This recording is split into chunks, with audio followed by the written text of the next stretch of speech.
Hello, people, beloveds. Another day. I feel like sharing. Well, sharing is caring, like they say. Let's- okay, yesterday I did a bit of upper body stretching. Now I'm going to do a little bit of lower body stretching. My lower body is not as flexible as my upper body, but with time it's going to get there. That's because I'm recovering from injury. Because before I used to be like one of them yoga gurus, with the splits, the stretches. I used to be able to do it all. And to be honest, I think I overdid it somehow, and that's how I injured myself. Because I was very hypermobile, and it probably threw my spine in all sorts of directions and got stuck, broke my neck. But the good thing is that I survived that all. I survived all of that. My doctors told me when I went to the hospital after years and years of complaining about my neck pain. I went to the hospital. I was like, "You need to check. Something is wrong with my hips. I'm limping. I can't walk properly, and my neck feels like it's like it felt. It literally felt like it was broken." They done an X-ray, and boom, you know what they did? They sellotaped me to the bed. I've never seen that happen before in my whole time of being in hospital. That was the first and only time they used sellotape. They sellotaped me to the bed. I goes to them, "What are you doing?" They goes, "Listen, mate, you're meant to be dead. We've never seen this sort of injury before." I said, "What, paralyzed?" He goes, "No, this injury has nothing to do with paralysis. This is straight death. Literally, we're looking at a dead man walking." Then they went to a corner. They were all discussing with themselves. They looked really confused. Then they came back to me. They noticed my arms were still sort of, even as ill as I was, my arms, you could still see the definition. They were like, "Mate, did you used to work out?" I said, "Yeah, I work out a lot. That's literally my passion. That's what I do. I've been doing it from a young age." He goes, "I believe that's what saved you. I believe the muscles in your neck is what saved you from dying, because the injury that you've got is impossible for a human being to be alive with that injury." Those were his specific words. It's impossible for a human being to be alive with that injury that you've got. That's the injury you see on somebody, and then at an basically that's the sort of injury you see on a person in an autopsy when they're looking at a dead body and they're like, "Yeah, that's what killed him." And I was walking around with it. And I told him I've been walking around like this for years. I've been coming to hospital, usually ain't done nothing. Emergency surgery. They put metal pins in my neck. Now I can't move my neck anymore. It's all good. Then, not long after that, I was in hospital. My Crohn's disease was flaring up, going bad. I weighed about 8 stone at the time. The ambulance had to come over to my house, pick me up, take me to hospital. And they said to me, this is like 3 months after they just done my neck surgery. And the doctor goes to me, "Yeah, we're gonna have to take out your intestines. They're badly inflamed, and we need to take out your intestines. It's an emergency, and I know it feels, I know you might feel a certain way. Here's a leaflet to read. Read this leaflet. It will guide you. And this is the helpline you call." I'm thinking, what are you talking about? Helpline? You've already you flipping turned my neck into RoboCop. Now you want to turn this into what? You want me to start breathing out of my stomach? I thought, you know what? I remember I told the woman, "You're not putting that knife anywhere near me." "Oh yes, we are. You're gonna die if we don't." And I looked up, clearing the eyes like this, and I said, "If I'm gonna have to die, I'd rather die. But that knife is not going anywhere near my body." And no word of a lie, when I said that to the woman, I saw a tear roll down her eyes. That was a doctor. The doctor actually felt emotion for me, and a tear came out of her eye. And to be honest with you, as soon as I saw that tear come out of her eyes, I started tearing up.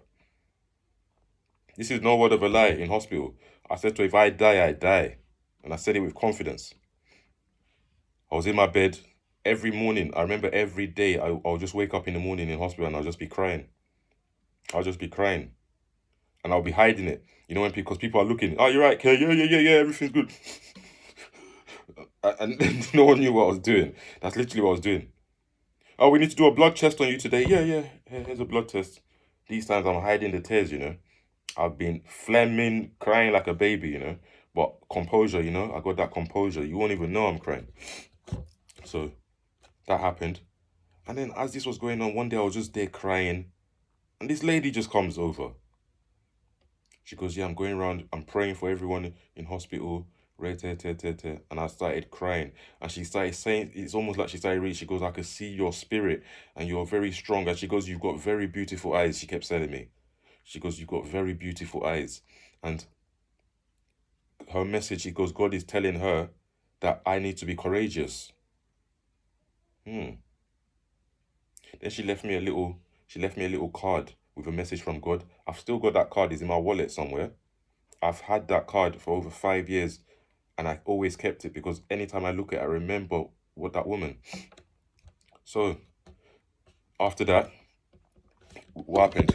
So I'm a friend of mine. He brought me some Caribbean food to the hospital. A good friend of mine. Funny, I can say his name is Tintin. A mate of mine called Tintin. He brought me Caribbean food, and I used to disturb this guy a lot. When anytime I was in hospital, Tintin, I need rice and peas. Tintin, oi, can you get me KFC? I used to do his head in, but it was all love, man. He used to help me out. He used to help me out. I love that guy.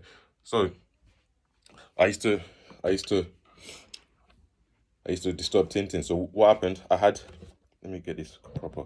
I had a Caribbean that Tintin had just brought me, and it had gone cold. I didn't want to eat the hospital food at the night time for dinner. It's not that the food was bad, but if you have a choice, you would choose something better, wouldn't you? So, and sometimes when I couldn't get my Caribbean, couldn't get all that stuff, the hospital food used to do, and it sustained me. There was nothing wrong with it. Just wasn't the most presentable or the most pleasant looking. That's all it is. So Tintin's brought me the Caribbean food. I've said to the nurse in the hospital that I need to remember this is the same day that woman has come, the Christian woman, and prayed for me. So I said to her, okay. So in my head, it kept on ringing. You need courage. You need courage. You need courage. Silently, that was the message that kept ringing through my head.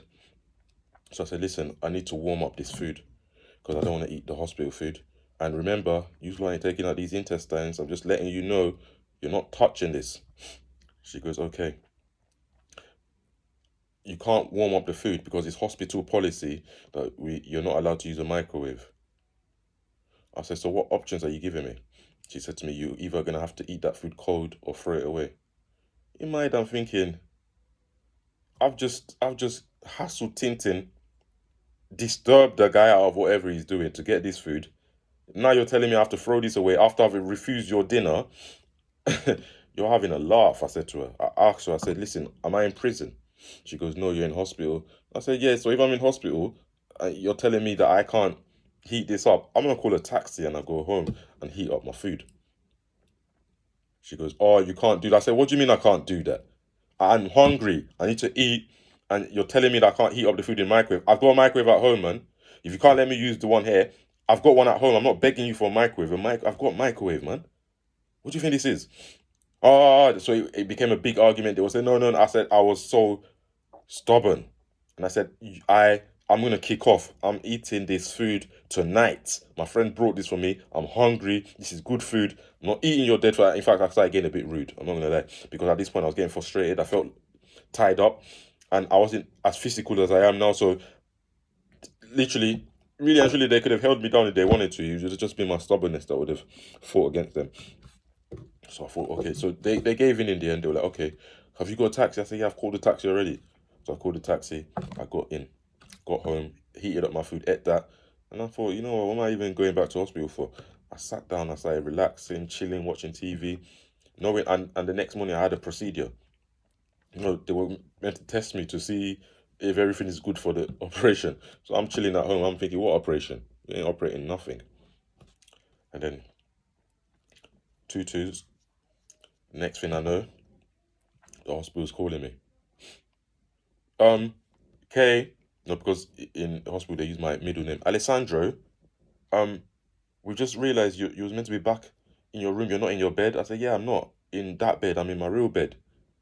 He's like, no, what are you doing? I said, I'm not coming back, man. You're telling me that you want to take out my intestines. You're talking all this. I can't use microwave. Let me tell you something. Yeah, I prefer my freedom, man. Just give me the medication you need to give me. And that's it. I don't want to stay in your bed anymore. You can use the bed for someone that wants it. Oh, no, no. We've got this important. And what it was, they didn't inform anybody that they let me out. So they were going to get in trouble because if, like, whoever their superiors were came in and was like, where's Alessandro? oh, we've let him go. Who authorized you to let him go home, sort of thing. So I was about to get them in trouble. So the maiden, the woman that controlled that ward, she was sweating. She's the one directly called me. Normally, when you're on that ward, she has this arrogant air about her when she walks around. You could tell, yeah, she's the matron. She runs this place. Mate, her voice was shaking on the phone to me. And then I promised her I'll be a good boy and I'll come back tomorrow because I understood the situation I've put her in. That's just to show you I'm not inconsiderate. She explained the situation to me. I understood it. I didn't want to get her in trouble. It was all over me just going to heat up my food. I already knew they're not taking out the intestines. So I said, look, I'm not going to come back tonight, but tomorrow morning I'm going to come back and whatever. What they wanted to do was put a camera inside my stomach. I've had that done enough times. Not very comfortable, but I would say I'm used to it. They put a camera inside my intestines, the blah, blah, blah. So I came back. The surgeon came and saw me. I said to him, sir, you're going to have to put that knife away. And believe me, this was my exact words to him. I said, sir, you might have read my situation and seen everything that the whole diagnosis, and you might have your conclusion, but I'm telling you that you need to believe in the power of God. If God says, yeah, that I do not need that situation, I don't need it. And I believe that you as a doctor, you should believe in God. And he looked at me like I'm a madman. I'm there like 8 stone, 50 kg, half dead, and then I'm there telling the doctor, who believes he's much healthier than me, about God. And to be honest with you, I was looking at his whole physiology. Even now I'm thinking about it, he had a lot of problems in his body. He was really stiff. His body was very robotic. And all his joints were very stiff. But he's the doctor. Anyway, I told them they're not going to do that operation for me. My stomach, you're not taking it out. Okay, they said, okay, we're going to do one final check on your stomach to see the inflammation level. They took me to the place, and all of a sudden they were like, oh, your inflammation has gone down drastically. I believe that was God's hand. Reluctantly, they sent me home. And then I went home, and to be honest with you, the next 3 years were probably one of the darkest times in my life, because that was it. I'd refused all the help from the hospital. I came home and believed in my stubbornness, and the illness really took hold of me. I'm telling you, I was 8 stone then, mate. If you see what happened to me in the next 3 years, I could not walk anymore. Crutches, crippled, urinating on myself, all sorts of things. I lost all control of my body. I locked everyone out of my life, and I sat down and I said, I'm going to figure this out. My mom would be crying. I couldn't go on holidays with the family. I almost felt like an embarrassment. You couldn't give me any responsibility. I was basically a burden. I was a burden to this world. I was useless. There was nothing I could do apart from just sit down and wait to die. There's more to this story. I had a revelation in the hospital toilet where I broke down and I started praying to God, and I came out, and one of the patients started speaking to me, and I sensed a very demonic thing about what he was saying to me. I don't want to go deep because I've been talking for a long time already, but he was going along the lines of, it was very cryptic, but he was saying stuff to me like, oh, are you going to make this your permanent home in hospital? And it was very confusing to me what he was saying to me. And then when I asked them, who's this guy, because he was on his way home, they said, oh, he's got pancreatic cancer and he's got 10 days to live. The man has got 10 days to live. He's talking to me about, mate, believe me, I'm very spiritual, and it was very demonic what this man was saying to me. Not demonic, but it was negative. It was negative. He left. I was scared when they told me they've just sent him home because he's got approximately 10 days. He's going to die. Wow. Do you know that this man came back to the hospital the next day and was staring at me on my bed, man? And I turned away. I refused to look at him until he left.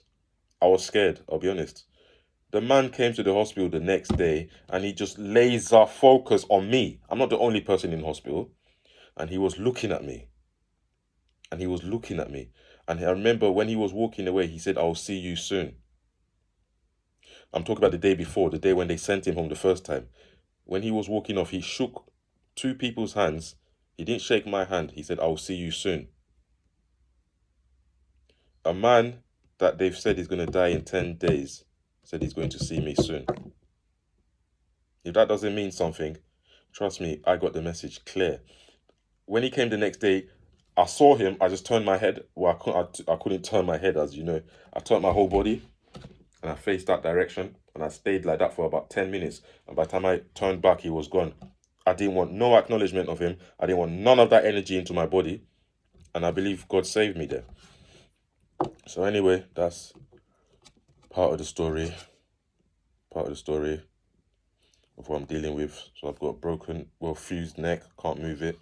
Scoliosis, where my spine curves to the left. Anterior pelvic tilt. I've got arthritis in my joints. I've got my SI joint is partially fused due to all this stuff going on in my body. And my doctors told me that I'll never walk again. My doctors told me I could never go to the gym again. I'm literally going to be crippled for life, and I'm just going to have to do physio for the rest of my life, be on medication, and there's not much to do. I had a physio that I used to call, and I rang her. The last time I called her, do you know my physio said to me? Her name is Becky, for the NHS. Becky, I'll never forget what you said to me. She goes, I've spoken to James, and we realised there's not much we can do for you. So she almost said to me, it was almost like, why are you calling me? We can't do anything for you. Your situation is too bad, rare, tear. And ever since that day, if I try to call her, if I call up the reception and say I need to speak to Becky, I don't get any call back. She's basically written me off. But God didn't write me off. So this has turned out to be a bit of a rant, It's meant to be a stretching video on the lower body. But, sometimes that's the way God gives you the message. So what I'm going to do, instead of doing the whole work, I'm just going to give you a quick few things you can do. So for the lower back, you can grab a wall like this and walk yourself down. As low as you can go. As low as you can go. And from here, walk yourself back up.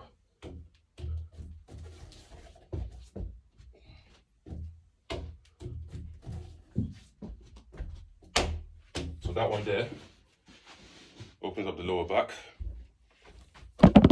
Quickly. I don't like to be doing too much video time, but the thing is, I have to proclaim the greatness of God, whether I like it or not. So with the knees, you can just do simple. Make sure everything bends in line. And if you can hear properly, you can hear my knees crunching.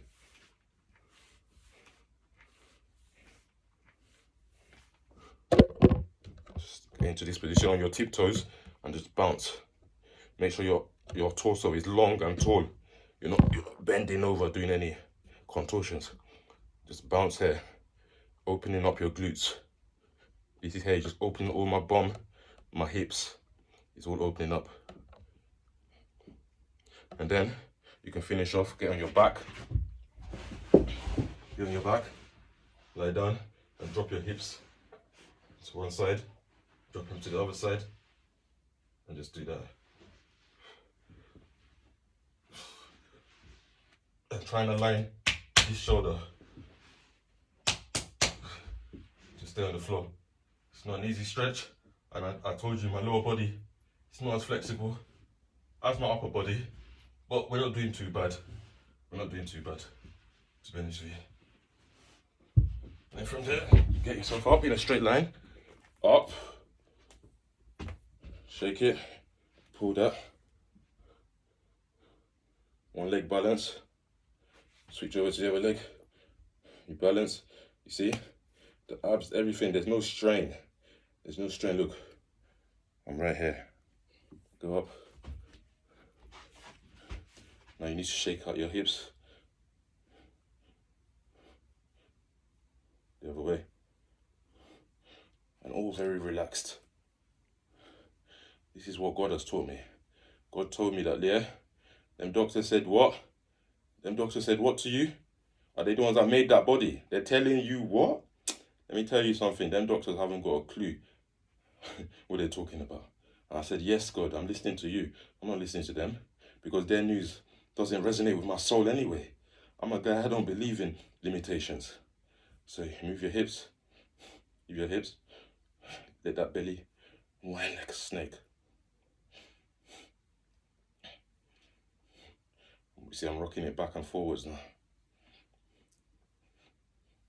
Making sure I'm trying to monitor the symmetry of my body. I'm trying to make sure that my chest is flexing the same way, shoulders the same way, you know. I'm trying to make it posture beautiful, because that's the way I can support my spine. My spine has been through a lot, and I'm sure you guys in this way we live our lives now, I'm sure all our spines have been through a lot.